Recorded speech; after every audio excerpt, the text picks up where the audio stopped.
Election ಅಂದ್ರೆ election ಆದಮೇಲೆ 5 ವರ್ಷ ಅವಕಾಶ ಇರ್ತದೆ. ಎಲೆಕ್ಷನ್ ಆದಮೇಲೆ ಒಂದು ಕೌಂಟಿಂಗ್ ಇರ್ತದೆ. ಕೌಂಟಿಂಗ್ ಆದಮೇಲೆ 5 ವರ್ಷ ಜನಪ್ರತಿನಿಧಿ ಕೆಲಸ ಮಾಡಬೇಕು. ಆದ್ರೆ ನೋಡ್ರಿ, ನಿಮ್ಮ ನಂಜೇಗೌಡಕ್ಕೆ ಏನು ಕೆಲಸ ಕೊಟ್ರಂದ್ರೆ 5 ವರ್ಷಕ್ಕೆ 2 ಕೌಂಟಿಂಗ್, 2 ಸಾರಿ MLA. ನಾನು 28ಕ್ಕೆ ಎಲೆಕ್ಷನ್ ಅಲ್ಲಿ ಗೆಲ್ತೀನಿ ಅಂತ ಹೇಳ್ತಾ ಇದ್ದೆ. ನಾನು ಯಾವ್ದನ್ನ ಕಾರ್ಯಕ್ರಮಗಳು ಬಂದ್ರೆ ಹಾಲೂರು ತಾಲೂಕಲ್ಲಿ 2 ಸಾರಿ ಗೆಲ್ಸಿದ್ರಿ ನಿಮ್ಮ ನಂಜೇಗೌಡರನ್ನ.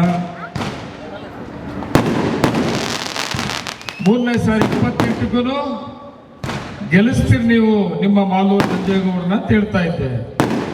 28ಕ್ಕೆ ಮೊದಲೇ 25ರಲ್ಲೇ 3ನೇ ಸಾರಿ MLA ಮಾಡಿಬಿಟ್ರಿ. 3ನೇ ಸಾರಿ MLA ಮಾಡೋ ಜೊತೆಗೆ ನಂಜೇಗೌಡನ ಯಾರಪ್ಪ ಅಂತ ಇಂಡಿಯಾದಲ್ಲೇ ಪ್ರಚಾರ ಮಾಡಿಬಿಟ್ರು. ಈ ದೇಶದಲ್ಲಿ ಮೊದಲನೇ ಬಾರಿಗೆ ಈ ತರ ರೀಕೌಂಟಿಂಗ್ ಅಂತ ಆಗಿತ್ತು. ಭಾರತ ದೇಶದಲ್ಲಿ ಸ್ವತಂತ್ರ ಬಂದ ಮೇಲೆ ಮೊಟ್ಟ ಮೊದಲ ಇಂಥ ಒಂದು ತೀರ್ಮಾನ. ಆ ತೀರ್ಮಾನ ಎಲ್ಲರಿಗೂ ಆತಂಕ.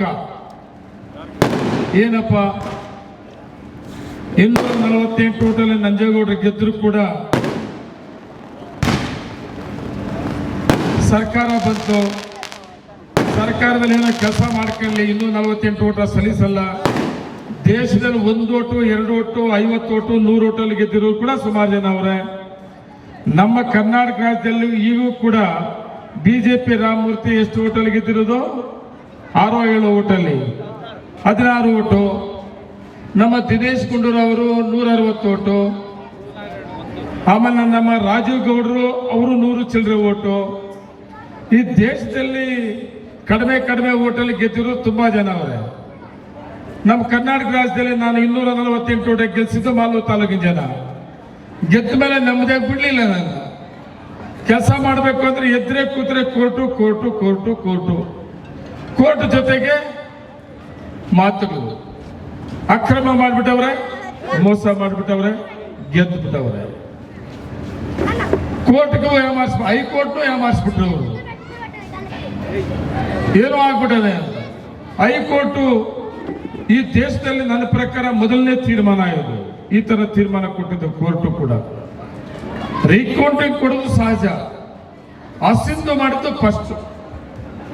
ಈ ದೇಶದಲ್ಲಿ ರೀಕೌಂಟಿಂಗ್ ಒಂದಾದ್ರೆ ನಿಮ್ಮ ನಂಜೇಗೌಡರನ್ನ ಗೆದ್ದಿದ್ದ ಒಬ್ಬ MLA 2.5 ವರ್ಷ ಆದ್ಮೇಲೆ ಕೋರ್ಟು ಅಸಿಂಧು ಮಾಡಿ ರೀಕೌಂಟಿಂಗ್ ಅಂತೂ ಕೂಡ ಆಗೋಯ್ತು. ಅದು ಒಂದು ದಾಖಲೆ. ಇದಾದ್ಮೇಲೆ ಕೌಂಟಿಂಗ್ ಅಂತ ಸುಪ್ರೀಂ ಕೋರ್ಟ್ ಹೋದ್ವಿ. ಆ ಸಿಂಧು ತೆಗೆತ್ತು ಮಾಡಿದ್ರೆ ಸರಿ ಇಲ್ಲ ಆ ಸಿಂಧು ಅಂತೇಳಿ ರೀಕೌಂಟಿಂಗ್ ಮಾಡ್ಕೊಳ್ಳಿಪ್ಪ ಅಂತ ಹೇಳ್ತು ಸುಪ್ರೀಂ ಕೋರ್ಟ್. ಅದಾದ್ಮೇಲೆ ಶುರುವಾಯಿತು ರೀಕೌಂಟಿಂಗ್ ಆಗುತ್ತದೆ, ನಾವು ಗೆದ್ದು ಬಿಡ್ತೀವಿ, ನಂಜೇಗೌಡ ಸೋತೋಗ್ತಾರೆ, ಮತ್ತೆ ರಿಎಲೆಕ್ಷನ್ ಬಂದ್ಬಿಡ್ತದೆ. ನಾನು ಎಷ್ಟು ಬುದ್ಧಿವಂತರು ಎಷ್ಟು ವಿದ್ಯಾವಂತರು ಅಂತ ನನಗೆ ಆಶ್ಚರ್ಯ ಆಗ್ತದೆ. ಹೇಳ್ಕೊಡಕ್ಕೆ ನಾವು ತುಂಬಾ ಬುದ್ಧಿವಂತರು ತುಂಬಾ ವಿದ್ಯಾವಂತರು ಅಂತ. ಯಾವ ಬುದ್ಧಿವಂತರು ಯಾವ ತರ ವಿದ್ಯಾವಂತರು ನನಗೆ ಗೊತ್ತಾಗ್ತಾ ಇಲ್ಲಪ್ಪ. ಬಾಬಾ ಸಾಹೇಬ್ ಅಂಬೇಡ್ಕರ್ ಕೊಟ್ಟ ಸಂವಿಧಾನ ಅರ್ಥ ಮಾಡ್ಕೊಂಡ್ರೆ ಅವ್ರ ವಿದ್ಯಾವಂತನಾಗ್ಲಿ ಅವಿದ್ಯಾವಂತನಾಗ್ಲಿ ಅರ್ಥ ಆಗ್ತದೆ. ಮತ್ತೆ ಕೌಂಟಿಂಗು ಪ್ರಾರಂಭ ಆಯಿತು. ಕೌಂಟಿಂಗು ಆದ್ಮೇಲೆ ಕೌಂಟಿಂಗ್ ಹಾಲಲ್ಲಿ ನಿಮ್ಗೆಲ್ಲ ಹೇಳ್ತೀನಿ, ಅವ್ರು counting ಬೇಕಾಗಿರ್ಲಿಲ್ಲ.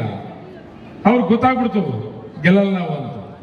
ಅವ್ರಿಗೇನಂದ್ರೆ postal ballot ಸಿಕ್ಬಿಡ್ದು. Postal ballot ಇಲ್ಲ, VVM ರಿಪೇರಿ ಆಗ್ಬಿಟ್ಟಿದೆ, ಅವು ಹಾನಿ ಆಗಲ್ಲ, ಹಾಕ್ಬಿಡ್ದು ಅವ್ರಿಗೆ. VVPAT ಇಲ್ಲ, ಸಿಕ್ಕಲ್ಲ, ಏನೂ ಆಗ್ಬಿಟ್ಟಿದೆ. ಈ 3 ಪಾಯಿಂಟ್ ತುಂಬಾ ಚೆನ್ನಾಗಿ ಇಟ್ಕೊಂಡಿದ್ರು. ಮತ್ತೆ ಇನ್ನೊಂದು 2.5 ವರ್ಷ ಎಳಿಬೇಕಿದ್ರನ್ನ ಜನರ ಮಧ್ಯೆ ಹೇಳ್ಕೊಂಡು ಏನೋ ಅಕ್ರಮ ಮಾಡಿಬಿಟ್ಟವ್ರೆ, ಯಾಮಾರಿಸ್ಬಿಟ್ಟವ್ರೆ, ಗೆದ್ದು ಬಿಟ್ಟವ್ರೆ ಅಂತ ಹೇಳ್ಕೊಂಡು 2 ವರ್ಷ ಬಂದ್ರಲ್ಲ. ಅದೇ ರೀತಿ ನಿನ್ನೇನಾದ್ರೂ ರೀಕೌಂಟಿಂಗ್ ಅಲ್ಲಿ ವಿವಿಪ್ಯಾಟ್ ಏನಾದ್ರು ರಿಪೇರ್ ಆಗಿದ್ದಿದ್ರೆ, ಹೆಚ್ಚು ಕಮ್ಮಿ ಆಗಿದ್ದಿದ್ರೆ, ವಿವಿಎಂ ಏನಾದ್ರೂ ಹಾನಾಗದೇ ಇದ್ದಿದ್ರೆ, ಮತ್ತೆ ಪೋಸ್ಟ್ ಬ್ಯಾಲೆಟ್ ಏನಾದ್ರು ಹೆಚ್ಚು ಕಮ್ಮಿ ಆಗಿದ್ದಿದ್ರೆ ಇನ್ನೊಂದು 2 ವರ್ಷ ನೋಡ್ದ, ನಾನು ಹೇಳಲ್ಲ, ಯಾಮರ್ಸಲ್ಲ, ನೋಡು ವಿವಿಎಂಗಳು ಏನೋ ಮಾಡಕ್ಬಿಟ್ರು, ವಿವಿಪ್ಯಾಟ್ ಯಾಮಾರಿಸ್ಬಿಟ್ರು, ಪೋಸ್ಟ್ ಬ್ಯಾಲೆಟ್ ಯಾಮಾರಿಸ್ಬಿಟ್ರು. ಇದು ಹೇಳ್ಕೊಂಡು ಇನ್ನೊಂದು 2 ವರ್ಷ ಪಾಪ ಅವ್ರ ಜೊತೆಲಿರೋರನ್ನ ಇಟ್ಕೊಂಡಿರೋರು.